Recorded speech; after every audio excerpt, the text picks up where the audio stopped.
This is the 12th of March 2011. I just have to say this. I've been running this motor on and off for about 5 days now.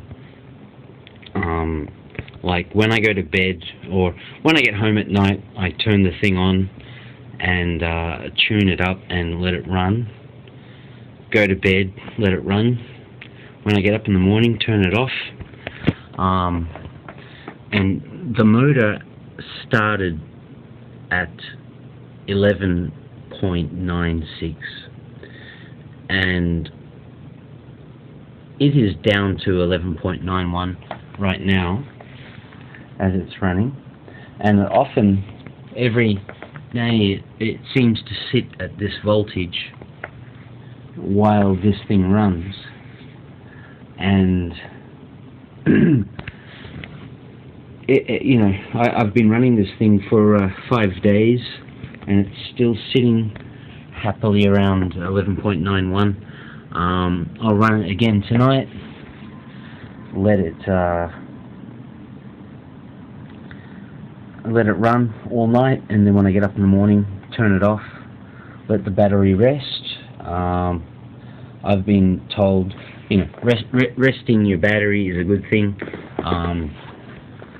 I mean, I could run this thing continuously, and yeah, it may start to reduce, but the fact is, there's something interesting going on when you run the thing for a duration and then let the battery rest. Weird things happen. It seems to recharge back up to its former state.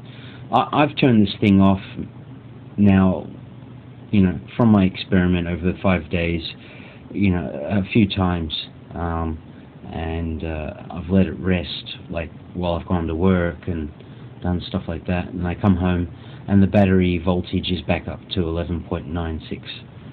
So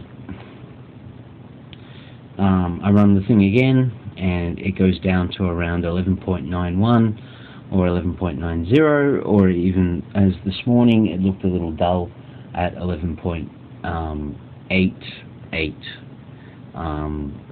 But I turned it off, went to work, came back, and it was back up to 11.96.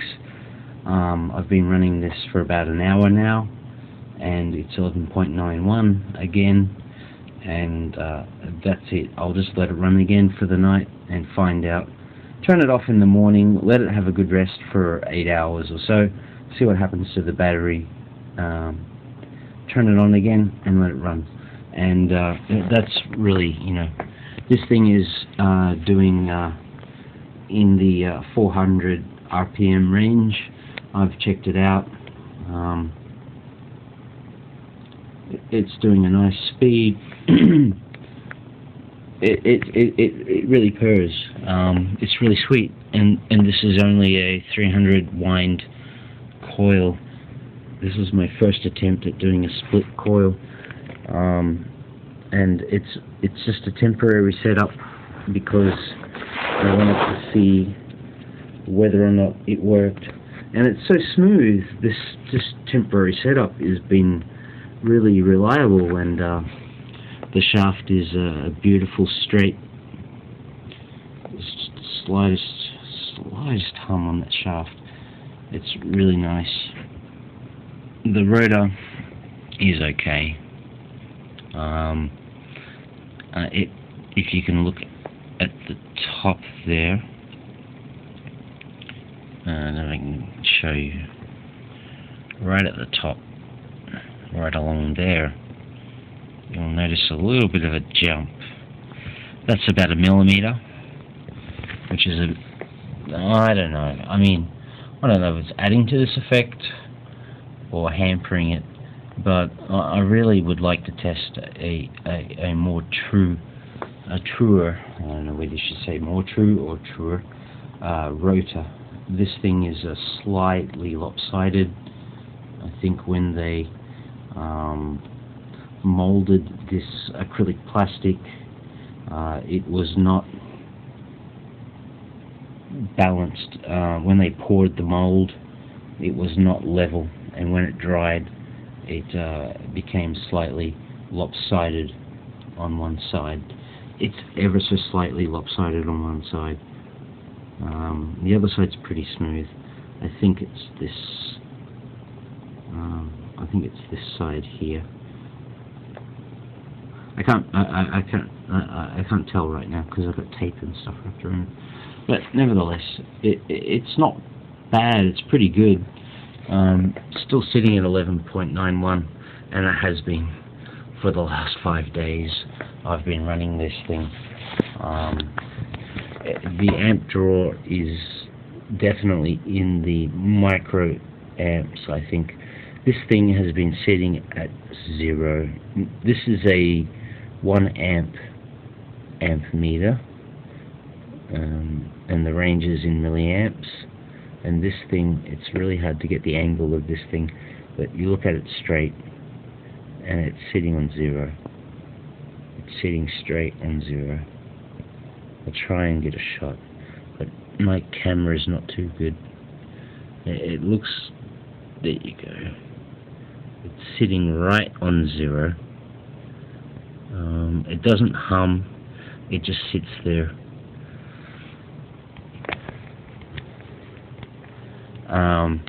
Battery stays cold. The 3 transistors on this circuit stay cold. Right now I'm not using this bridge rectifier. I'm using this bridge rectifier. I'm powering this. It's a bifilar coil. There are only 2. There's a trigger and a power coil. The trigger, of course, triggers the action. The power coil causes the pulse. These are north and south poles. Neodymium, very, very strong. Bite your skin off if you're not careful. Smash and shatter and do all kinds of crazy things. They're very strong, and at the moment the whole wheel is really being held together by the strength of the neodymiums pulling themselves together to the center of this shaft, which is made of brass or something like that, I think, and which is not magnetic, of course.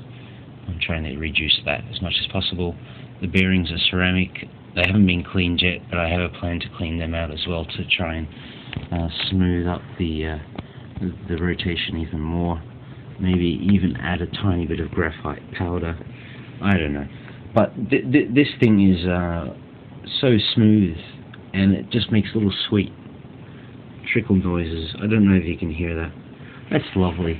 And it's still sitting at 11.91. No worries. Sometimes that almost looks like it's below 0. I don't know whether this thing's charging or discharging. I have no idea. It's just been this really interesting thing that I've been doing for the last 5 days.